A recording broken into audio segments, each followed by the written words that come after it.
Hello everyone, welcome to my YouTube channel maths लगाओ।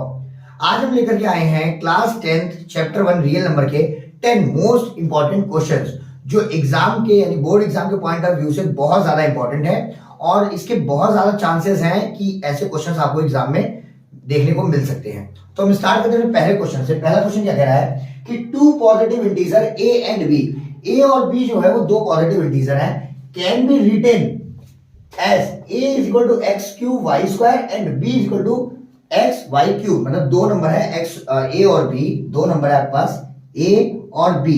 तो a को हम लिख सकते हैं किस तरीके से, x की पावर 3 y की पावर 2 और b को कैसे लिख सकते हैं x y की पावर 3, ऐसे लिख सकते हैं।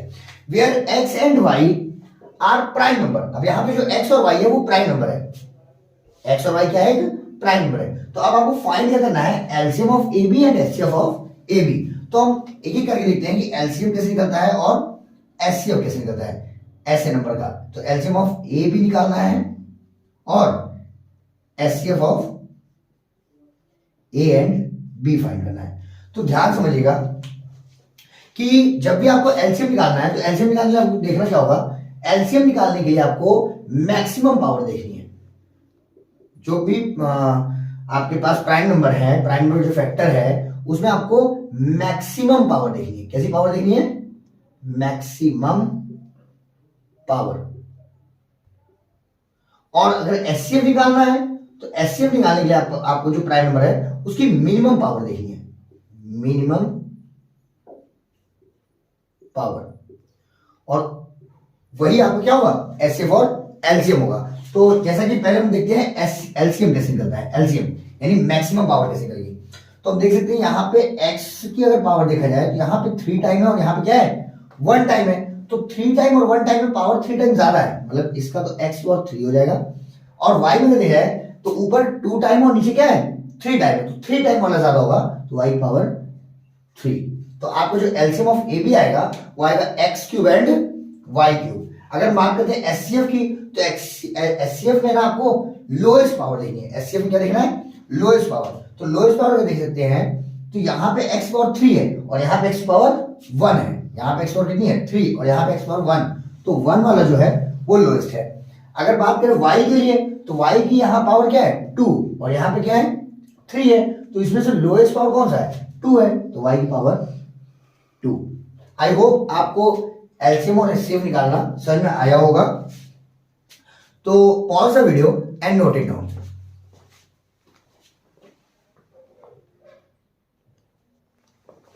तो अभी हमने देखा है कि किस तरीके से हम लोग x और y वाले ऐसे नंबर्स का यानी वेरिएबल नंबर का एलसीएम एचसीएफ फाइंड करते हैं।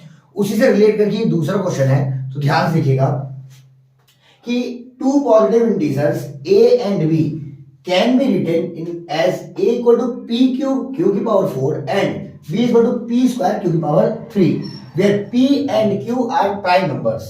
मतलब a को हम लोग कैसे लिख सकते हैं, क्वेश्चन के हिसाब से कह रहा है कि a को हम लोग लिख सकते हैं p की पावर 3 and q की पावर 4 और b को कैसे लिख सकते हैं, b को लिख सकते हैं p की पावर 2 and q की पावर 3। इस हिसाब से इसका एचसीएफ और एलसीएम जो दिया है वो दे दिया कि एचसीएफ दिया हुआ है p की पावर n q की पावर n और एलसीएम जो दिया हुआ है वो p की पावर r और q की पावर s दिया हुआ है। तो हमें m प्लस n प्रोडक्ट में r प्लस s की वैल्यू निकालना है। फिलहाल इसके थ्रू हम लोग एलसीएम एचसीएफ निकाल चुके हैं अपने फर्स्ट क्वेश्चन में। तो हम पहले एलसीएम और एचसीएफ निकालते हैं इसका, जो कि दिया भी हुआ है लेकिन यहां पे हम निकालते हैं। तो एलसीएम क्या हो जाएगा हमारा, LCM of A and B. तो अगर एलसीएम निकालने के क्या बताना है कि एलसीएम निकालने के लिए आपको मैक्सिमम पावर देखनी होती है। आप ध्यान दीजिएगा यहाँ पे p की पावर 3 और यहाँ पे p की पावर है 2, उस हिसाब से जो यहाँ पे p की पावर आएगी वो कौन सी आएगी 3 आएगी। और q देखा जाए तो q की पावर यहाँ है 4 और यहाँ पे q की पावर क्या है 3 है, तो कौन सा आएगा q की पावर 4। तो ये आपका क्या हो गया, एलसीएम हो गया a और b का। अगर हम बात करें एचसीएफ का, HCF of a and b, तो HCF of a and b क्या होगा, तो इसके लिए क्या करना होता है, लोएस्ट पावर देखने की, जो सबसे लोएस्ट पावर है। तो यहाँ पे 3 है और यहाँ पे क्या है 2 है, तो लोएस्ट पावर क्या है p के लिए p स्क्वायर। और अगर देखा जाए कि इसका जो आपका हाईएस्ट पावर है, highest power sorry lowest power q के लिए जो है, तो यहाँ पे 4 और यहाँ क्या है 3 है, तो इसका जो एलसीएम होगा क्यू की पावर 3। आई होप आपको एलसीएम और एचसीएफ निकालना तो आया होगा। अब इसका कंपेयर करते हैं जो क्वेश्चन में एचसीएफ एलसीएम दिया उससे। हमारा एलसीएम एचसीएफ ही आया है, बट इसी क्वेश्चन में एलसीएम और एचसीएफ की वैल्यू भी दी हुई है, इन दोनों कंपेयर करो। तो अगर हम एलसीएम का कंपेयर करें, LCM of A and b, book में क्या दिया हुआ है, पी की पावर आर क्यू की पावर एस, और हमारा क्या है एलसीएम, जो हमारा एलसीएम आया है वो आया है पी की पावर 3 और क्यू की पावर 4। अगर कंपेयर करें तो ऐसा हम लोग एक चैप्टर आप लोगों ने पढ़ा क्लास 8 में एक्सपोनेंट पावर। तो एक्सपोनेंट और पावर में होता है कि अगर किसी भी नंबर का बेस सेम होता है तो उसके पावर भी क्या होते हैं, सेम होते हैं। तो हम देख रहे हैं इसका बेस और पी सेम है, यानी आर किसके इक्वल हो जाएगा, इस कंसेप्ट के हिसाब से आर हो जाएगा 3 के इक्वल, और ये एस है ये, और एस किसके इक्वल हो जाएगा, तो एस इक्वल हो जाएगा क्योंकि बेस सेम है पावर भी सेम होगा, एस इक्वल हो जाएगा 4 के। अगर हम बात करते हैं एचसीएफ की, बहुत ध्यान से सुनिएगा, HCF of A and b. अगर एचसीएफ देखें ए और बी का, यहां पी की पावर 2 और क्यू की पावर 3, और बुक में क्या दे दिया है, क्वेश्चन में आपको क्या दिया है, एचसीएफ जो ए और बी का दिया है वो दिया है पी की पावर m और क्यू की पावर क्या दे दिया है n, और आपको क्या आया था, p की पावर 2 और q की पावर 3, p की पावर 2 और q की पावर 3।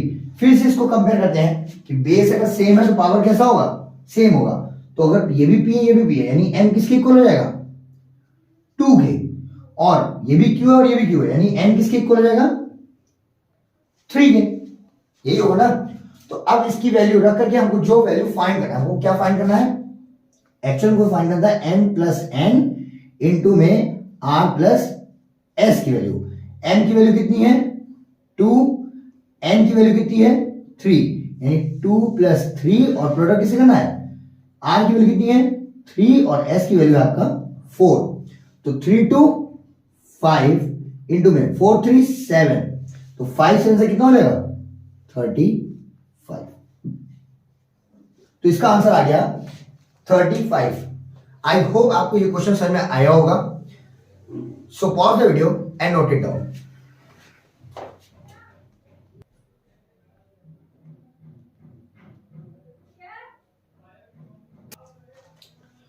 तो इसी सीरीज में जो हमारा थर्ड क्वेश्चन है उसको हम देखते हैं। कह रहा है कि explain 7 into 6 into 5 into 4 plus 6 are composite number. मतलब ये जो आपके सामने एक सीरीज दी हुई है, ये क्वेश्चन दिया हुआ है, हमको ये प्रूफ करना है कि ये कंपोजिट नंबर है। तो पहली चीज तो हमको ये पता चाहिए कि कंपोजिट नंबर क्या होता है, प्राइम नंबर क्या होता है। तो प्राइम नंबर वो नंबर होता है जिसके पास केवल और केवल 2 फैक्टर हो। The number which have only 2 factor are called prime number, and the number which have more than 2 factor are called composite number. मतलब जो भी नंबर जिसके पास केवल 2 फैक्टर है वो आपका प्राइम नंबर होगा। अच्छा, वो 2 फैक्टर में भी एक 1 होना चाहिए और एक वो नंबर खुद होना चाहिए। और कंपोजिट नंबर मतलब जिसके पास 2 से ज्यादा फैक्टर अगर हो गए वो नंबर आपका कंपोजिट नंबर होगा। एक एग्जांपल देख लेते हैं, जैसे बात करें 7 का, तो 7 के 2 फैक्टर नंबर है, 7 into 1, इसको बस ऐसे लिख सकते हैं। क्या और कुछ लिख सकते हैं? तो नहीं, 1 into 7 केवल 2 ही फैक्टर है। बट अगर हम बात करें 35, तो 35 को हम लिख सकते हैं 5 into 7 into 1। देखो 3 नंबर हो गए, मतलब इसमें तो 1 है, इसमें हम दोबारा 1 नहीं डाल सकते, लेकिन इसके कितने फैक्टर हो गए? 3 फैक्टर हो गए, 5 7 और 1। इसका केवल एक ही फैक्टर, 2 ही फैक्टर है, 1 और 7। और कोई नंबर आप इसमें मल्टीप्लाई करिए जिससे इफेक्ट ना पड़े, तो ऐसा नहीं हो सकता। तो जब किसी नंबर के केवल 2 फैक्टर हो, एक फैक्टर 1 हो, एक नंबर वो खुद हो, तो होता है क्या नाम है आपका प्राइम नंबर। बट अगर किसी भी नंबर के 2 से ज्यादा फैक्टर हो गए, वो नंबर आपका क्या हो जाएगा? कंपोजिट नंबर हो जाएगा। तो हम देखते हैं कि ये नंबर जो दिया हुआ है ये प्राइम नंबर है, कंपोजिट नंबर है। फिलहाल ये कंपोजिट नंबर ही है, और क्वेश्चन बोल भी दिया है कि एक्सप्लेन करो कैसे कंपोजिट नंबर है। इसका सॉल्व कैसे को देखते हैं। जो नंबर दिया है वो क्या है? 7 into 6 into 5 into 4 plus 6। बहुत ध्यान से देखते हैं, क्या इन दोनों में से यानी प्लस या माइनस जो भी साइन यहाँ रहेगा उसके दोनों तरफ से कोई ऐसा नंबर है जो कॉमन निकलना है। तो हम देख सकते हैं हाँ 6 जो है वो यहाँ पे भी है और 6 यहाँ पे भी है, 6 को हम लोग कॉमन निकालेंगे। अगर 6 कॉमन निकालेंगे तो ब्रैकेट के अंदर क्या बचेगा 7 इंटू 5 इंटू 4 और यहां पे क्या बचेगा प्लस 1। अब हम देख सकते हैं 6 को हम लोग क्या लिख सकते हैं 7 5 है 35 और 35 4 होता है 140 प्लस 1 और 140 और 1 कितना होगा 141। तो हम देख सकते हैं यहां पे दो फैक्टर दिख रहा है। आप साथ ही साथ इसमें इंटू 1 भी कर सकते हैं, किसी भी नंबर में 1 से मल्टीप्लाई कर सकते हैं। दोबारा 1 नहीं लिख सकते, जैसे यहाँ पे भी हम चाहते हैं दोबारा 1 लिख देते और कहते नहीं 3 फैक्टर है, वो 3 फैक्टर नहीं होता, वो 2 ही फैक्टर होता क्योंकि 1 2 बार यूज होता। लेकिन यहाँ पे हम देख सकते हैं कि ये जो भी नंबर था उसके आपको 3 फैक्टर दिख रहे हैं, एक फैक्टर 6, एक 141 और एक क्या दिख रहा है आपको 1 दिख रहा है। तो हम कह सकते हैं कि this number has more than 2 factor. This number has more than 2 factor. So it is a composite number. I hope कि आपको ये क्वेश्चन समझ में आया होगा। मतलब जब भी किसी भी नंबर की केवल 2 फैक्टर हो और उसमें उन दोनों फैक्टर में एक नंबर वो खुद हो और एक नंबर 1 हो तो वो प्राइम नंबर होता है। बट और किसी भी नंबर में अगर 2 से ज्यादा फैक्टर आपको मिल रहा है तो वो आपके लिए कैसा नंबर होगा कंपोजिट नंबर होगा। Pause the video and note it down. Fourth question क्या कह रहा है कि prove that root 5 is an irrational number. ये प्रूव करना है कि रूट 5 एक कैसा नंबर है इररेशनल नंबर है, जो कि हमको पता है कि रूट 5 एक इररेशनल नंबर है, लेकिन इसको प्रूव भी करना है कि रूट 5 एक इररेशनल नंबर है। तो कैसे करेंगे, इसके लिए एक मेथड होता है जिसको बोलते हैं कॉन्ट्राडिक्शन मेथड। अभी कॉन्ट्राडिक्शन मेथड क्या है, कॉन्ट्राडिक्शन मेथड हम ये समझ सकते हैं कि पहले जो चीज हमको प्रूव करना है उसका अपोजिट हम मान लें कि वो चीज है। जैसे हमको रूट 5 इररेशनल प्रूव करना है तो हम इसको ये मानेंगे कि ये रैशनल है, फिर हमें ये प्रूव कर देना है कि हमने जो माना है वो गलत है। जब हमने जो माना है वो गलत है, जैसे हमने इसको रैशनल माना था और हमारा एजम्पशन अगर गलत हो गया तो ये क्या हो जाएगा इररेशनल हो जाएगा। इसके लिए एक एग्जांपल समझते हैं। जैसे फॉर एग्जांपल अगर हमको कह दें कि आप ये प्रूव करिए कि 29 जो है 29 जो है वो एक ऑड नंबर है, ये आपको प्रूव करना है। तो हम क्या करेंगे, हम इसको एज्यूम कर लेंगे कि ये एक इवन नंबर है। क्या एज्यूम करेंगे कि ये एक इवन नंबर है। फिर हम देखते हैं कि इवन नंबर की प्रॉपर्टी होती है कि वो 2 से डिविजिबल होता है। इवन नंबर की प्रॉपर्टी होती है वो किससे डिविजिबल होता है 2 से डिविजिबल होता है। तो हम इसमें क्या करेंगे 2 से डिवाइड देंगे, तो 2 से जब डिवाइड देंगे तो 2 1 जा 2 0 2 4 जा 8 1 9। तो हम देख रहे हैं रिमाइंडर आ गया 1। जब रिमाइंडर 1 आ गया यानी ये नंबर 2 से डिविजिबल नहीं है, और जब ये 2 से डिविजिबल नहीं है तो हमारा माना हुआ एजम्पशन क्या था गलत हो गया। हमने तो इसको एज्यूम किया था ये इवन नंबर है और इवन नंबर 2 से डिविजिबल होता है, ये नंबर 2 से डिविजिबल नहीं है यानी हमने जो माना था वो क्या हो गया गलत हो गया, यानी ये इवन नंबर नहीं है। तो जब ये इवन नंबर नहीं है तो कौन सा नंबर हो गया ऑड नंबर हो गया। और यही हमको प्रूव करना था कि 29 एक कैसा नंबर है ऑड नंबर है। ठीक इसी तरीके से इस क्वेश्चन में प्रूव करना है कि जो रूट 5 है रूट 5 जो है वो एक इररेशनल नंबर है। तो हम इसको सॉल्व कैसे करेंगे, देखिए पहले हम लिख लेंगे कि let root 5 is a rational number. Root 5 is a rational number. तो अगर रैशनल नंबर है तो हम इसको कैसे लिख सकते हैं, इसको हम लिख सकते हैं P अपॉन Q के फॉर्म में। Root 5 is equal to P by Q के फॉर्म में। और ये P और Q क्या है, where P and Q are coprime number. Coprime number हम क्या मानेंगे कि P और Q क्या है को प्राइम नंबर है। को प्राइम मतलब इसमें कोई भी कॉमन फैक्टर नहीं है। तो अगर P और Q को प्राइम नंबर है तो हम इसके आगे कर सकते हैं Q को इधर भेजेंगे तो जाएगा root 5 Q is equal to P। ये हो जाएगा, दो तरफ का स्क्वायर करेंगे, square of both side, square of both side. तो अगर स्क्वायर ऑफ बोथ साइड करेंगे तो यहां हो जाएगा रूट 5 का स्क्वायर 5 हो जाएगा, Q का square Q square is equal to P का स्क्वायर हो जाएगा P स्क्वायर। तो हम देख सकते हैं P स्क्वायर किससे बना हुआ है, तो P स्क्वायर बना है 5 और Q स्क्वायर से। मतलब P स्क्वायर जो है वो 5 का भी मल्टीपल बोल सकते हैं और क्यू स्क्वायर का भी मल्टीपल है। मतलब ये लिख सकते हैं, इसको हम ऐसे लिख सकते हैं कि P square is the multiple of या the factor of multiple of 5। P square किसका मल्टीपल है? 5 का मल्टीपल है। अगर पी स्क्वायर 5 का मल्टीपल है तो बहुत ध्यान सुनिएगा, पी इज ऑल्सो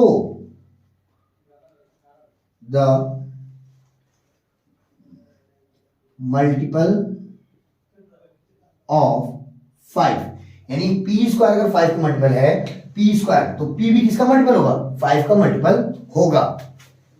तो आप ये समझ सकते हैं पी भी जो है वो 5 से मल्टीप्लाई करने के बाद ही बना है। तो अगर पी भी 5 से मल्टीप्लाई करने के बाद बना है तो हम पी को ऐसे लिख सकते हैं, बहुत ध्यान सुनिएगा, तो हम पी को ऐसे लिख सकते हैं, p is equal to 5 into कोई और समथिंग नंबर होगा, मान ले रहे हैं आर, क्योंकि पी भी किसी नंबर से मल्टीप्लाई करने बना है, तो P is equal to 5r लिख सकते हैं ना, कि पी भी किसी नंबर से मल्टीप्लाई करने बना है, तो पी इज इक्वल टू क्या हो जाएगा? 5r हो जाएगा। इसी को हम ले लेना है इक्वेशन नंबर 1। आई होप कि यहां तक आपको समझ में आया होगा। एक बार फिर से देख लेते हैं कि क्या है, हमको ये प्रूफ करना है कि √5 एक इररेशनल नंबर है। तो कॉन्ट्रडिक्शन मेथड में ये चीज जो चीज नहीं होता वही चीज को हम मान लेते हैं। तो मान ले रहे हैं कि let √5 is a rational number, कि √5 एक रैशनल नंबर है। तो हम क्या करेंगे, √5 को p/q के फॉर्म में लिखेंगे और p और q को प्राइम नंबर रहेगा, मतलब इसमें कोई भी कॉमन फैक्टर नहीं होगा। फिर इसको सॉल्व करते q इधर आएगा तो आ जाएगा √5q = p, और स्क्वायर ऑफ बोथ साइड करेंगे तो 5 √5 का स्क्वायर 5 हो जाएगा, q स्क्वायर = p स्क्वायर हो जाएगा। अब हम देख सकते हैं p स्क्वायर किसका मल्टीपल है? 5 का मल्टीपल है, तो p भी किसका मल्टीपल होगा? 5 का मल्टीपल होगा, यानी p भी किसी 5 में किसी नंबर से मल्टीप्लाई करने पर ही मिला होगा। तो हमने ले लिया p = 5r। तो ये बन गया आपका क्वेश्चन नंबर 1। अब आपको क्या करना है कि p की वैल्यू जो है वो इसमें रख देनी है आपको, इक्वेशन ऊपर p की वैल्यू आपको इसको ना लेकर के आप इसको इक्वेशन ले लीजिए और इस p की वैल्यू इक्वेशन नंबर 1 में रख दीजिए। लिखिए put the value of p, इसको यूज कर दें,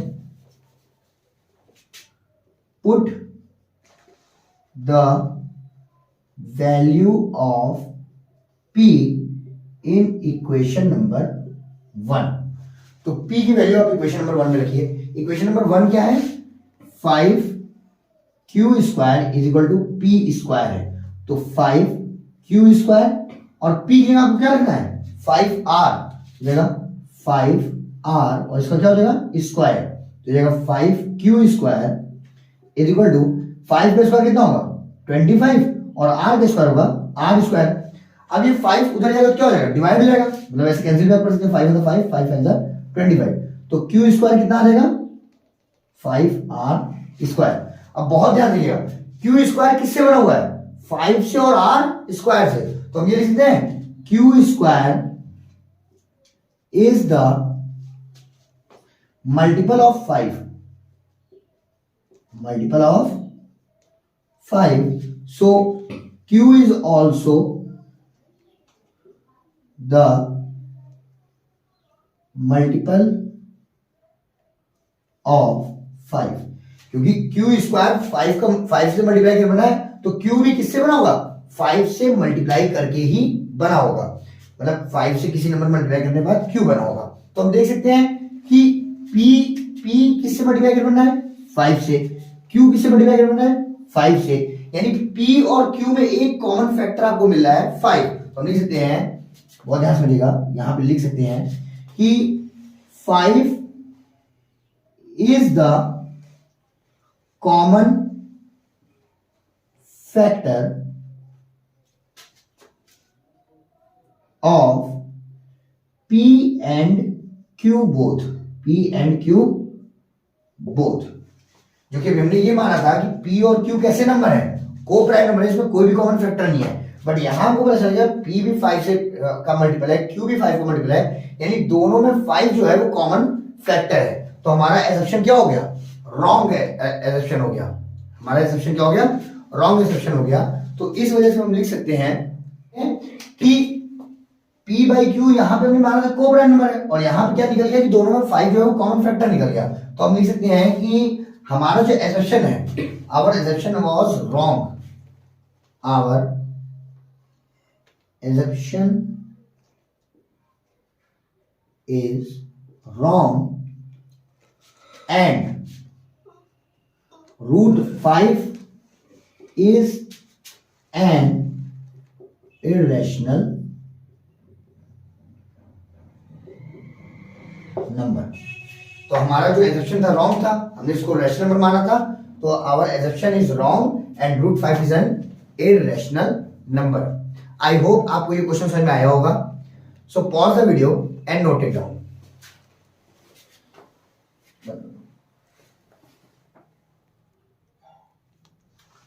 तो अभी हमने देखा है कि कैसे रूट 5 जो है वो एक इररेशनल नंबर प्रूव किया जाता है। उसी से मिलता जुलता क्वेश्चन है ये कि prove that 5 minus root 3 is an irrational number. मुझे प्रूव करना है कि ये भी क्या है, इररेशनल नंबर है। तो सेम वही प्रोसेस होगा, बल्कि उससे ज्यादा इजी ही है। इसको कैसे करेंगे, इसको करने के लिए आपको क्या करना है कि लेट मान लेना है 5 minus root 3 is a rational number. इसको हमको क्या मानना है कि ये भी क्या है, रैशनल नंबर है। तो अगर आप इसको रैशनल नंबर मान रहे हो तो हम ये लिख सकते हैं कि 5 माइनस रूट 3 ये क्या हो जाएगा, equal to a by b या p by q. p by q का फॉर्म लेना है, p अपॉन q हो जाएगा, ये होगा। और p अपॉन q आपका क्या हो जाएगा, रैशनल नंबर हो जाएगा। अगर अरेंज कर दें इसको अच्छे से तो रूट 3 इधर उधर भेज दो, p बाई क्यू को इधर ले आए तो हो जाएगा 5 माइनस p बाई क्यू, और रूट 3 उधर क्या हो जाएगा, पॉजिटिव हो जाएगा, ऐसा हो जाएगा। अब ध्यान दीजिए 5 जो है वो कैसा है आपके सामने, एक रैशनल नंबर है, और इसको भी हमने रैशनल नंबर एज्यूम किया था, तो p बाई क्यू क्या हो जाएगा, आपका रैशनल नंबर हो जाएगा। मतलब ये कह सकते हैं कि 5 minus p by Q is a rational number, यही तो होगा ना, इज अ रैशनल नंबर। तो इसकी वजह से रूट 3 भी क्या हो जाएगा, and root 3 is also a rational number, rational number. मतलब इसके हिसाब से रूट 3 भी क्या हो जाएगा, एक रैशनल नंबर हो जाएगा। लेकिन ध्यान से देखिए, अगर रूट 3 रैशनल नंबर है, बट कॉन्ट्राडिक्शन फैक्ट क्या है, कॉन्ट्राडिक्शन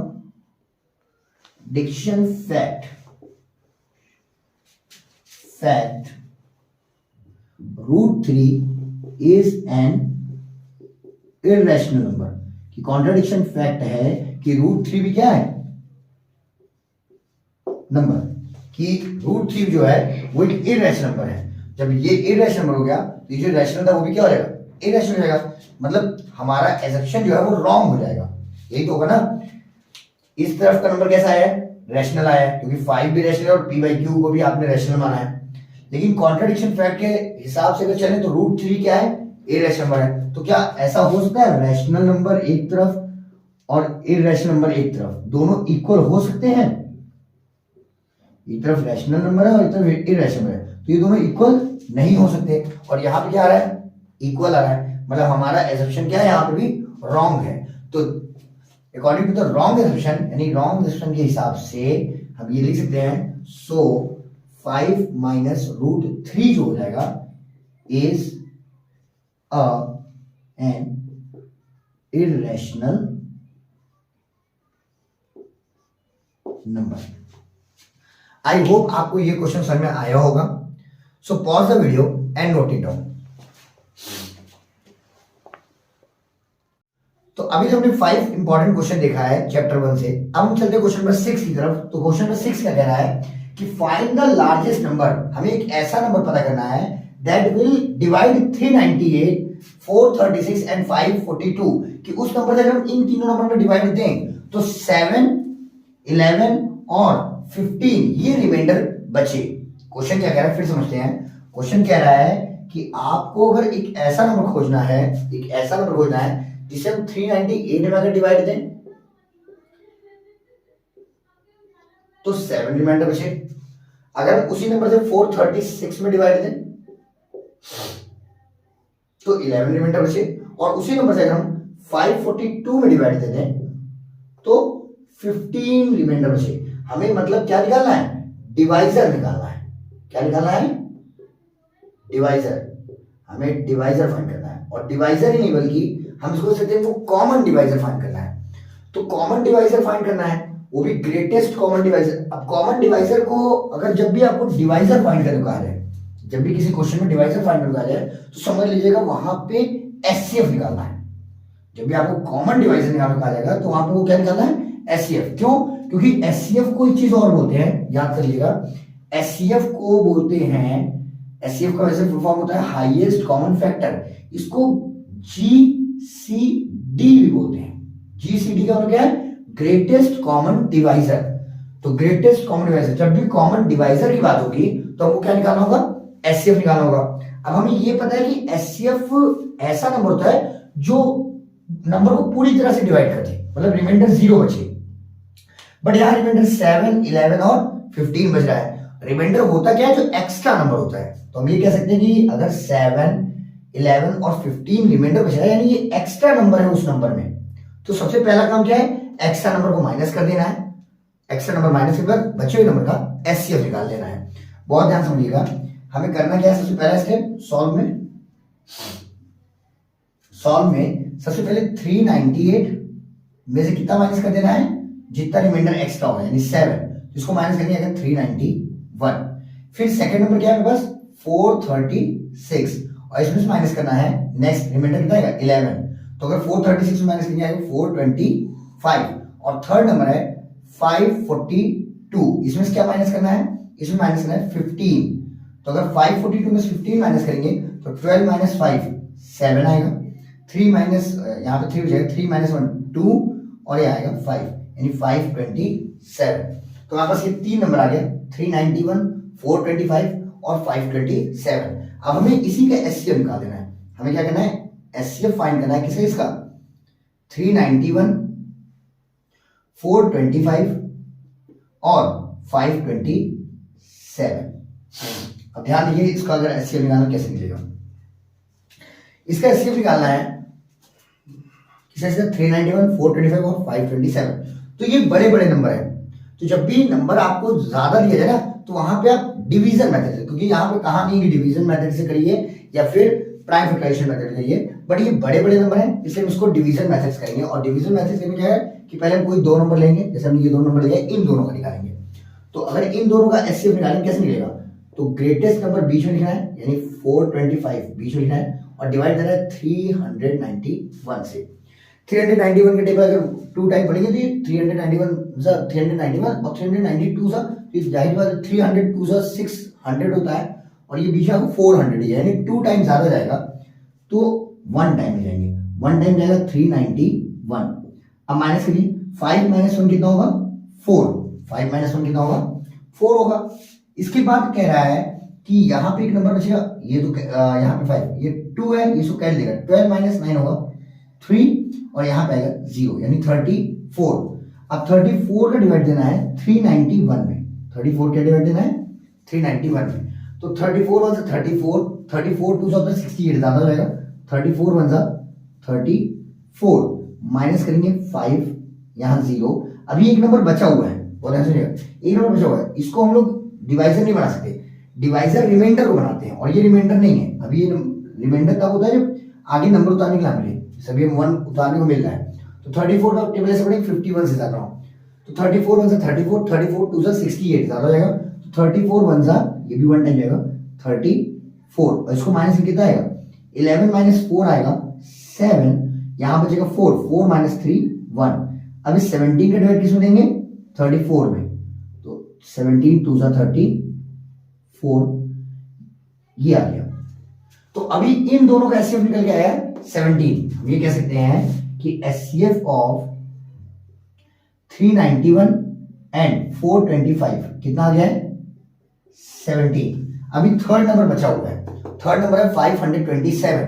तो जो एचसीएफ आया है दोनों नंबर का, उससे हम थर्ड नंबर में डिवाइड करेंगे, और वो जो आएगा वो इन तीनों नंबर का एचसीएफ होगा। मतलब हमको क्या करना है, अब 17 से थर्ड नंबर में, यानी 527 में डिवाइड देना है। तो 17 1 से 17, 17 2 से 34, 17 3 से 51, 17 4 से 68 ज्यादा हो गया, तो 17 3 से 51, माइनस करेंगे 2 माइनस 1 1 आएगा, यहाँ 0। अभी नेक्स्ट नंबर 17 उतरेगा, 13 1 से 17 1 से 17, और इसको माइनस कितना आएगा, 0। तो हम देख सकते हैं ये पूरी तरह से डिवाइड कर दिया है, मतलब इसका अगर डिवाइड ना होता तो फिर उस रिमाइंडर को हम लोग डिवाइजर होते और आगे डिवाइड करते, बट यहाँ पूरी तरह से डिवाइड हो गया है, यानी इसका एचसीएफ कितना आ गया इन दोनों का 17। हम ये कह सकते हैं फिर कि इन तीनों नंबर का जो एचसीएफ है वो कितना आएगा 17। आई होप आपको ये क्वेश्चन समझ में आया होगा। तो हम चलते हैं नेक्स्ट क्वेश्चन तरफ। Before that pause the video and note it down. तो अब हम चलते हैं अपने क्वेश्चन नंबर 7 की तरफ, और 7 वाला क्वेश्चन क्या कह रहा है, कह रहा है what is the least number that is divisible by all natural number from 1 to 10, यानी एक ऐसा नंबर बताइए जो 1 से लेकर के 10 तक के सारे नंबर से डिविजिबल हो।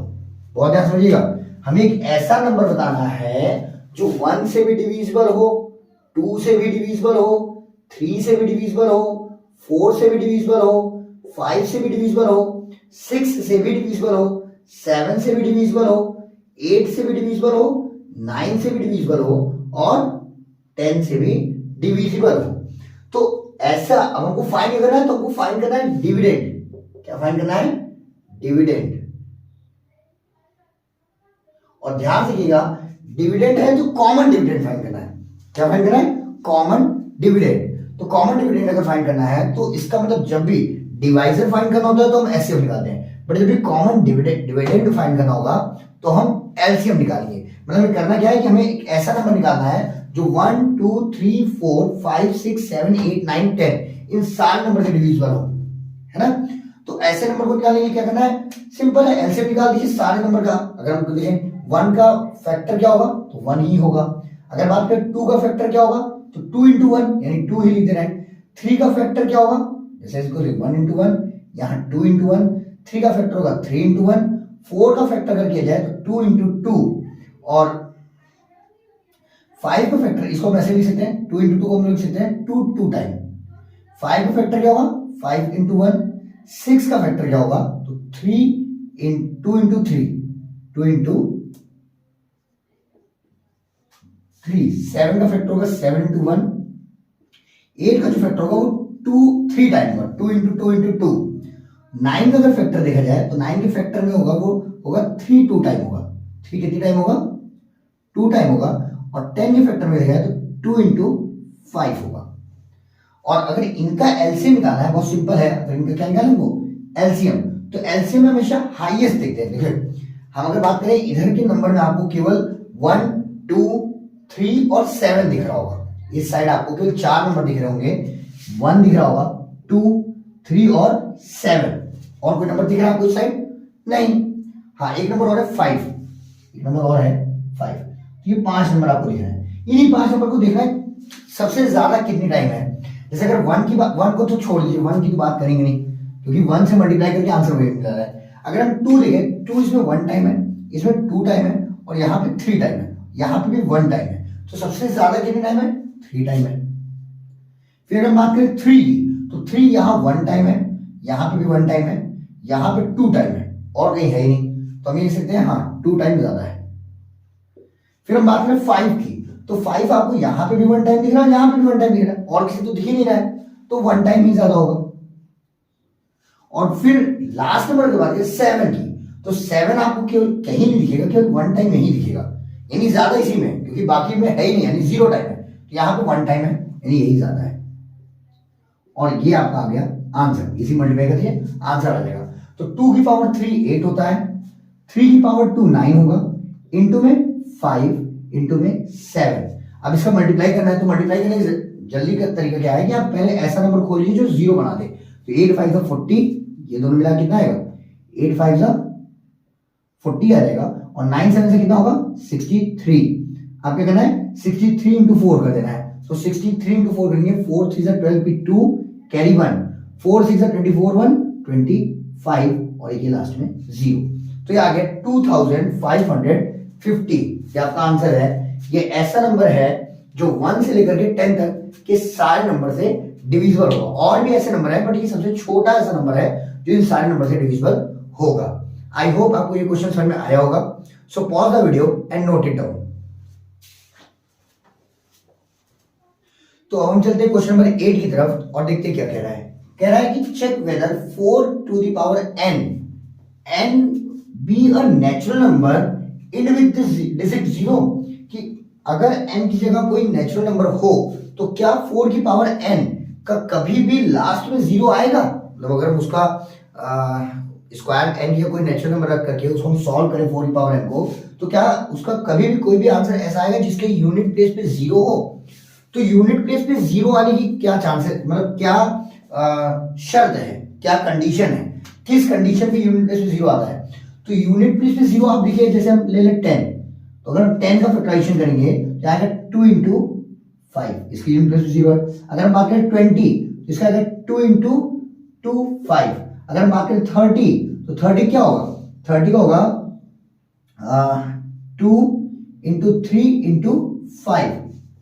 मतलब आप देख रहे हैं ना, जिसमें भी यूनिट प्लेस 0 आ रहा है उसमें 2 और 5 जरूर आ रहा है, 2 और 5 जरूर आ रहा है। और कोई नंबर आए चाहे ना आए, लेकिन 2 और 5 जरूर आएगा। मतलब इसका ये कहने का मतलब है, इस कंसेप्ट का मतलब ये होता है कि if a number end with 0, if a number end with 0, it must have containing 2 की पावर m इंटू 5 की पावर n। मतलब कोई भी नंबर अगर 0 पे खत्म हो रहा है तो उसमें 2 की पावर n यानी 2 और 5 का आना नेसेसरी है। अगर एक बार है तो एक बार, एक से ज्यादा बार है तो एक से ज्यादा, लेकिन 2 और 5 जरूर आएगा। और हम यहां देख सकते हैं, एज वी कैन सी, जैसा कि हम देख सकते हैं 4 की पावर n जो है, बहुत ध्यान से मिलेगा, ये बनेगा 2 की पावर n 2 इंटू 2 की पावर n बनेगा। यही बनेगा 4 पावर n कैसे बनेगा? 2 इंटू 2 की पावर n। या इसको और देख सकते हैं, क्या यहां पर 5 है? नहीं है।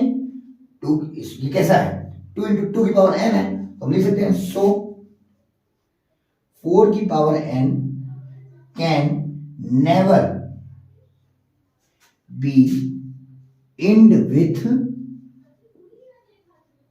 0, यानी 4 की पावर n कभी भी 0 पे खत्म नहीं होगा।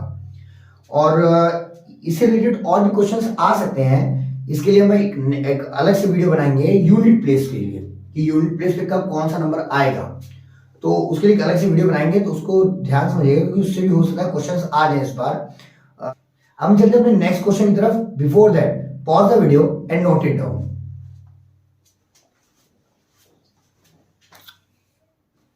तो अभी तक हम लोग इंपॉर्टेंट क्वेश्चंस की सीरीज में से 8 क्वेश्चन दे चुके हैं। अब हम देखते हैं क्वेश्चन नंबर 9, वो क्या कह रहा है?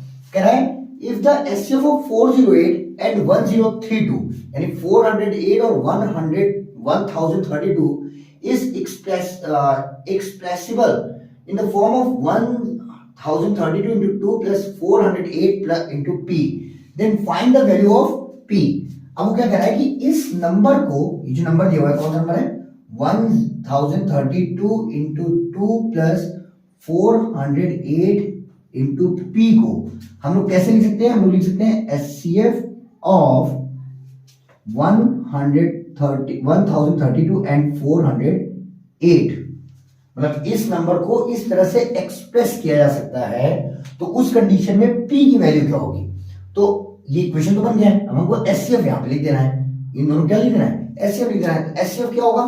तो हम देख सकते हैं कि ये दोनों बड़े नंबर हैं, यानी इसमें भी हम डिवीजन मेथड यूज करेंगे। तो 408 से डिवाइड देंगे 1032 में, तो 408 का टेबल अगर पढ़ेंगे तो 2 टाइम जाएगा 816 आएगा, 3 टाइम में 4 से 12 होता है, 10 से ज्यादा जाएगा, यानी 2 टाइम ही जाएगा, तो आएगा 816 और माइनस कर देंगे तो 12 माइनस 6 होगा। यहां क्या बचेगा आपका? यहां बचेगा 2 माइनस 1 होगा, और ये 10 माइनस 8 2 हो जाएगा। 12 माइनस 6 2 माइनस 1 और ये 10 माइनस 8 2 हो जाएगा। और इसको अब हम लोग ऐसे चेंज करेंगे, यहाँ पे 480 लिखेंगे, कितनी टाइम जाएगा? 216 है, डबल, अगर 2 टाइम जाएंगे तो आएगा 432, ज्यादा हो जाएगा, यानी 1 टाइम जाएगा, ये भी 216 आएगा। माइनस कर दें 8 माइनस 6 2 आएगा, यहाँ तो 0 है, 0 में जाएंगे कैरी देगा, 11 माइनस 1 11 माइनस 10 माइनस 1 यहाँ 9 आएगा, और यहाँ पे 3 माइनस 2 1 आएगा, यानी 192।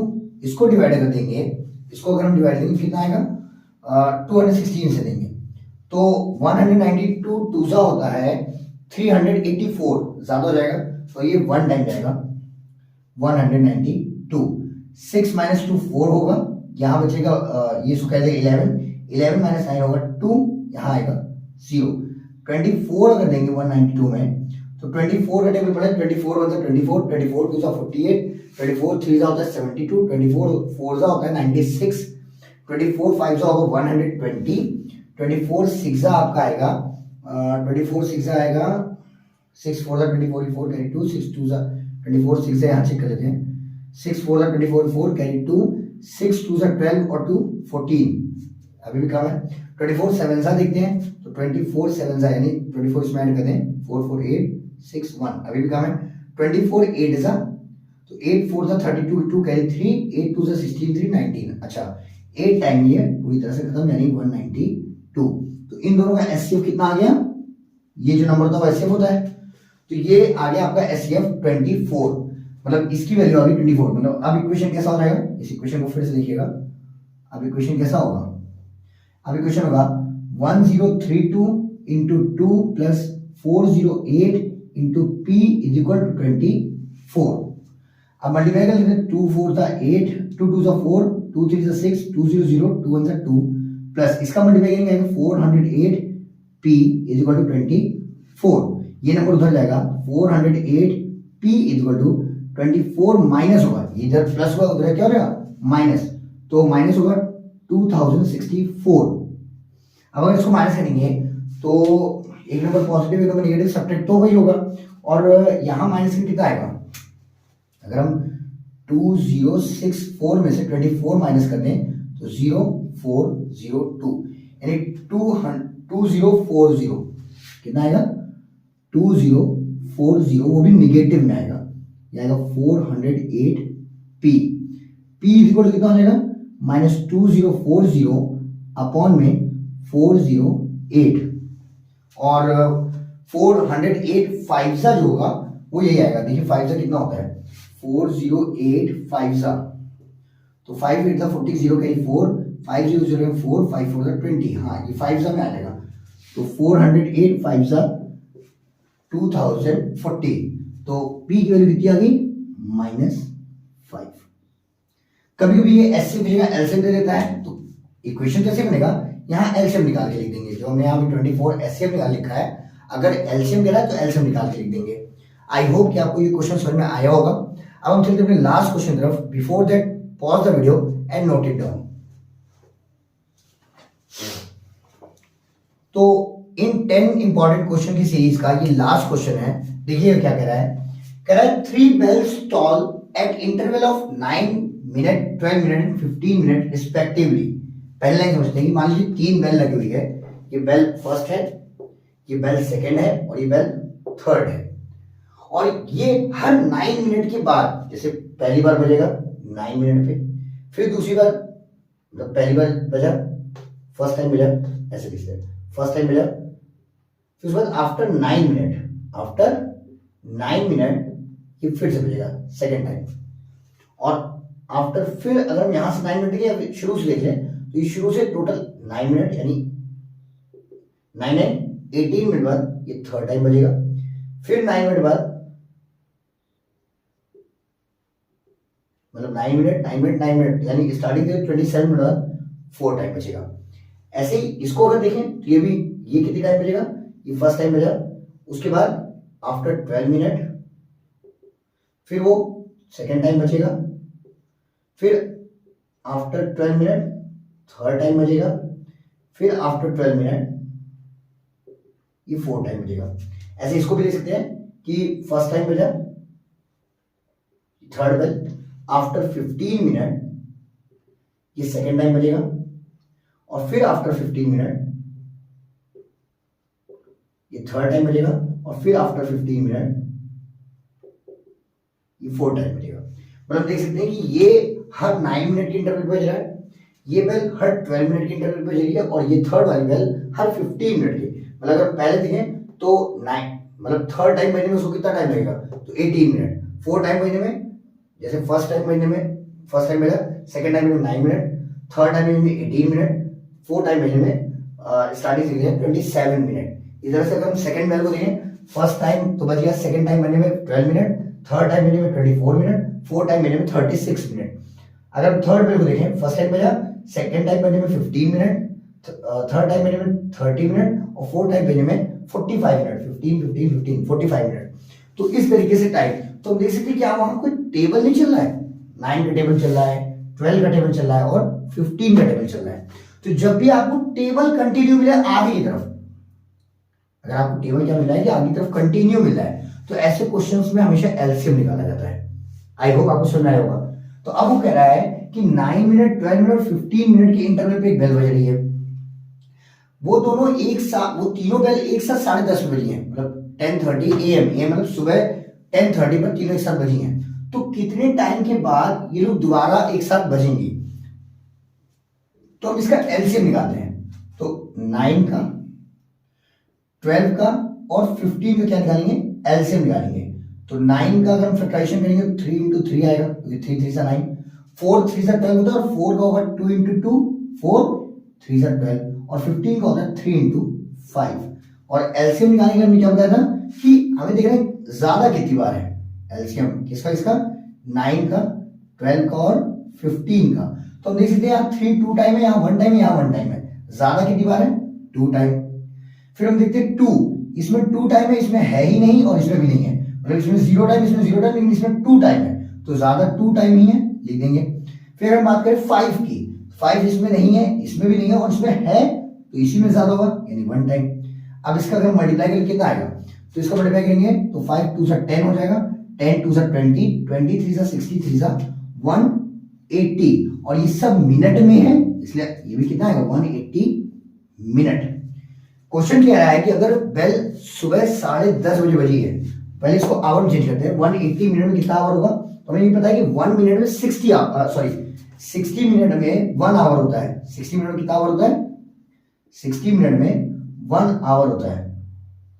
तो 180 मिनट में कितना आवर होगा, 180 मिनट में, तो 180 मिनट में ये हो जाएगा 1, वैसे 3 आवर आएगा, लेकिन सॉल्व कैसे करते हैं कि नंबर नीचे आ जाएगा और इनटू में 180, 0 0 कैंसिल, 6 1 6, 3 18, यानी आंसर जो आएगा आपको कितना आएगा 3 आवर। मतलब 3 घंटे बाद, पहली बार तो जब बजेगा बजेगा, लेकिन दोबारा इनको बजने के लिए 3 घंटे बाद ये दोबारा एक दूसरे फिर से बजेंगे, तो दोबारा 3 घंटे बाद बजेंगे। और इस समय टाइम पूछा ना, what time they next all together, कि दोबारा वो लोग कितने टाइम पर बजेंगे, तो 3 घंटे बाद बजेंगे। उस समय टाइम कितना हो रहा होगा, जैसे फर्स्ट टाइम जब बेल हुआ था, साथ में फर्स्ट टाइम जब बेल हुआ था, तो टाइमिंग कितनी हो रही थी, 10:30 AM, कितना होता 10:30 AM। तो सेकेंड टाइम जब होगा, सेकेंड टाइम होगा आफ्टर 3 आवर, सेकेंड टाइम क्या होगा आफ्टर 3 आवर। अब इसमें 3 घंटे बाद कितना बजेगा, तो हम देख सकते हैं 10:30 है, 1 आवर बाद हो जाएगा, बोलेंगे 1 आवर के बाद होगा 11:30, ये आफ्टर 1 आवर, फिर आफ्टर 1 आवर कितना होगा 12:30, ये भी AM ही था, लेकिन जैसे ही 12 बजेगा वो PM हो जाएगा। फिर से आफ्टर 1 आवर और फिर 1:30 PM ये होगा आफ्टर 1 आवर,